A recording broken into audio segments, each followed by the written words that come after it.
Nakakalungkot at nakakaawa ngayon na sitwasyon ni Camille Ann Miguel na fiancé ni Jovet Baldivino. Yan ang aalamin natin sa videong ito. Bago tayo magpatuloy, huwag kalimutang i-like, share, subscribe, and click the notification bell for more updates and for more upcoming videos. Maraming salamat!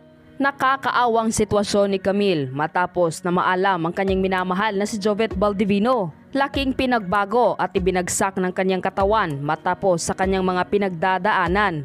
Sa kanyang latest post, ayon sa kanya, tama na naman, hirap na ako. Hanggang ngayon ay patuloy pa rin ang kanyang pagluluksa. Aminado naman siya na nahihirapan pa rin siyang tanggapin ang pagkawala ni Jovet Baldivino. Salamat sa araw-araw na paggabay sa akin, love ko. Kalakip nito ang mga litrato noong nabubuhay pa ito. Ibinahagi rin ni Camille ang huling pagkanta ng singer na dinumog ng napakaraming tao. Last show mo na sinamahan kita kasi wala ka pa ulit driver. Kaya para pauwi, maipag-drive kita kasi after ng show mo ay sobrang pagod ka for sure.